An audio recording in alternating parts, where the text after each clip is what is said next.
Hey everybody, how you guys doing today? AMC Bigums here. I hope you're all having a good day. So the first thing I want to do is go over this BSTX exchange that everybody's so excited about. I'm going to go ahead and tell you all the problems that I already see with the system and the way it's set up and a lot of the back end things that, like always, everything's shady. But we'll get into everything here quick. And I know we'll talk about Citadel, we'll talk about everything. But so first thing I just want to do is pull this up here. If you guys didn't know or hear about it, I'm sure you have, but there was a new blockchain exchange that was approved by the SEC. And a little while back, Mark Cahode sent this out. And we're gonna break this all down and go into a lot of things. And I'm gonna show you guys manipulation tactics. And we're gonna go through a lot of stuff here. So, if you first look at it down here, you got T0 Group. And you got the BSTX, which is the exchange, and you see that you got Box Holding as well. Box Holding and T0 Group, they both own 50-50 of BSTX, okay?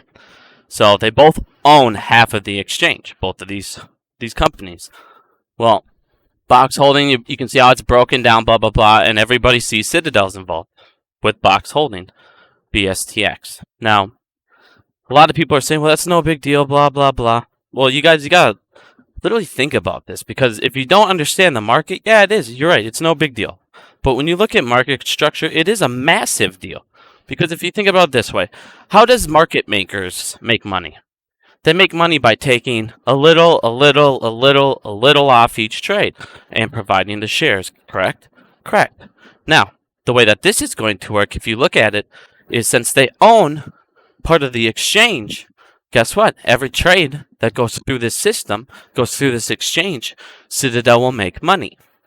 Now, sounds like a market maker to me. We'll keep getting involved more and more into this. So if you look at the current market, or the current structure, as you guys can see, I have this made out or whatever. And obviously you can add the CNS program here. You can add family offices. This is an old graph. And basically, if you look at it on the exchange, you can see there's actually a liquidity provider program behind this exchange. And if, let's say you use the New York Stock Exchange, you can go up there. You can actually just Google it, New York Stock Exchange liquidity program. Come down, and it'll tell you everybody. And I know everyone's gonna say Citadel.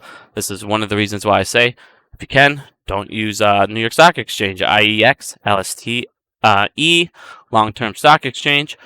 Or if you have to, use NASDAQ, but NASDAQ is full of a lot of market makers as well. And, I mean, it'll get filled, but they're accused of latency arbitrage and a whole bunch of stuff, just like OTC. So, you got to make sure you're going to the right lit exchange as well.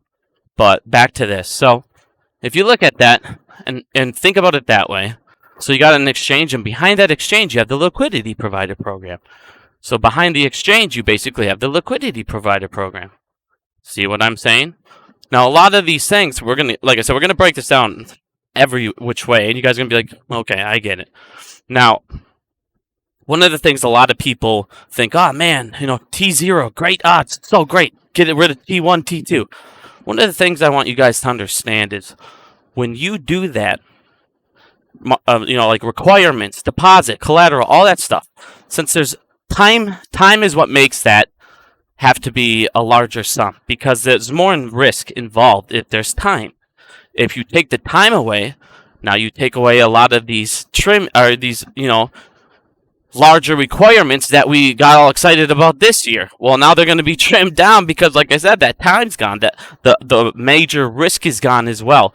So they won't need as much upfront, and they're going to be making money in the back, and they have no risk like they do now of a market maker. So, like I said, there's a lot of stuff where it's like, and like I said, we're going to get really into this to where you're going to be like, okay, because for people to say, I know Mark has in space calls, and he's like, oh, they only own 7%. Well, we're going to get way into it, because like I said, there's a lot more into it. They just own 7%. I see a salesman, but you don't break things down, because people aren't going to look into it, or they might look into it, and they might not fully understand the system. So, it's like I said, you basically have your exchange, you have your exchange. You have your liquidity provider, you have your liquidity provider. They're going to make money every single time a trade goes through. Now, let's get even more into this. ATS over here, okay? So this is all going to be running on an ATS. You guys hate ATSs. You guys hate dark pools. Why would we want to switch over to a system that has ATSs and dark pools? I mean, it's like we're going backwards. Like everyone's celebrating this, but it's like the only good that could maybe come out of this is the STO, and we'll get into that later. But like I said, the system itself is very, very corrupt and blatantly corrupt. Now, one of the main things people think that, oh man, blockchain will stop. It'll stop, front running. No, it doesn't. And we'll get super into this in a second, you guys. It'll stop front running. It'll stop all sorts of manipulation. Well, no, if you look over at, Bitcoin, it proves that otherwise. Layering, spoofing, it's still a thing. Like I said, front running, it's still a thing. There's tons of manipulation. And one of the things I want you guys to look at here. So, we're going to look into this real quick. If you look into this deeply, see as ATS be routed, blah, blah, blah, to a trading center or controlled by an affiliate of a broker dealer. So you guys, we already got done talking about how market centers suck. They're like POF, or payment for order flow. Why would we want to go back to do that again? Now, on top of this, this is massive. Does any employee of the blah, blah, blah, or its affiliates or service both that operate the blah, blah, blah. So anyone that's an affiliate now. So we already know that they're an affiliate. They're clearly an affiliate. Yeah. So, any of the affiliates, get any of the access, blah, blah, blah. Do they have access to confidential trading information on the stock and the ATS? Yes, they do.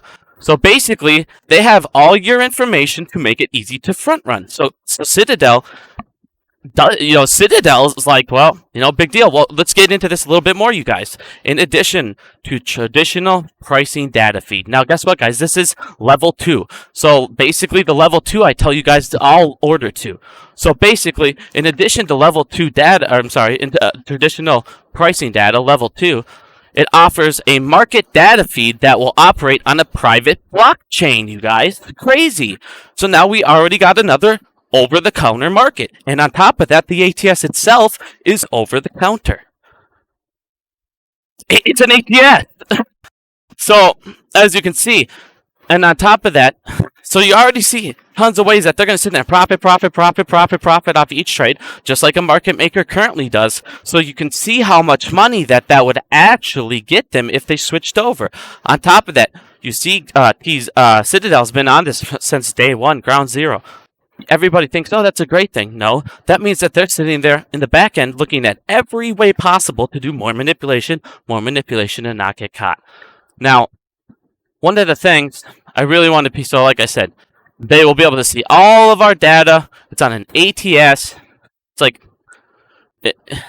I went over this a while ago, but I'm not going to get into all these things. Like I said, STOs don't trade on BSTX. Like I said, we'll go back over this. So, like I said, you now have... like I said, it's basically the current market with all the manipulation tactics still snuck in there. And then the only thing they can say is, well, it's on blockchain. Well, if you already have a private blockchain, the data is going to be different on both blockchains. So now on top of that, that's the same problem we're having now. You have back-end data, you have front-end data, and guess what? Where's all the corruption? It's all in the back-end data. So it's not good in any way, shape, or form. It's basically the same exact market structure, faster, so it gives them less risk because you take the time away, you take the risk away. And on top of that, they get all this money per trade, but they don't have any risk involved other than if it goes under. Because if it goes under, that exchange won't make money. So on top, like I said, it's like, you guys, I know everyone's frustrated. I get it. Everyone's so frustrated. They want the STO. They want all these things. They need these quick answers. But it's like, if you switch over to these systems, you're giving the same bad actors more power. And now you're just giving T0 group, you're just giving them all this money. And on top of that, you want to know how I know they're going to be front running. If you go ahead and Google violations from SpeedRoute, they have front running over and over. So they're partnered with the front runner. And on top of that, I just showed you how they could still do it. Go look at any blockchain. Go look at Bitcoin. They still have all these problems to this day. And on top of that, here's another thing I want you guys to think of. So with Bitcoin, everybody thought, oh, they got to have wallets. Oh, there's no way to store it off data or do all these other things. Guess what? China showed us that they did. They had Bitcoin stored in all sorts of things that weren't wallets. So, and on top of that, you can hack the system. The original, like I said, T0, they have the ability to edit the chain. On top of that, there are hacks. Now, I want people to understand. You can hack, and you can, if you have systems fast enough, you can and get in between the nodes, you can write your thing in between the node faster than the node gets written. And then what you do is you'll attack the nodes, you overload the nodes, and then it delays it, and then like I said, there's ways to get around this. And you guys got to remember, these people have satellite dishes that are faster than anything we've ever seen, set up all over the place. Citadel does, all these guys, because they need to get faster speed, faster this. They have the best computing in the world. So they'll be able to do things, get around it, and on top of it, like I said, there's already a private data chain.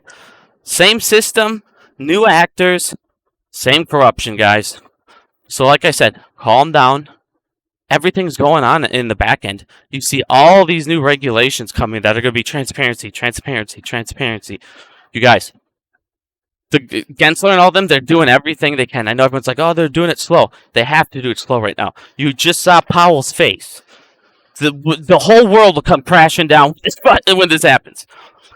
You guys just relax. We're winning. Trust me. You just saw Melvin Capital. I don't know if you guys have looked at the Melvin Capital thing, but they've already lost like $4 million, $5 million. Everybody you see is going around you. And you guys remember, when they had to bail out, or they already lost $1 billion in 3 weeks. They had to bail Melvin Capital out a long time ago, or Robinhood. They chose to bail out Melvin Capital. Well, what happens now when Melvin Capital goes again? They already had to sell a stake in their company for the first time in history for $1.2 billion. Are they going to be able to cover it again? They had to call in the plunge team. You guys, we're winning. We got this. Relax. I love you all. Thanks for listening.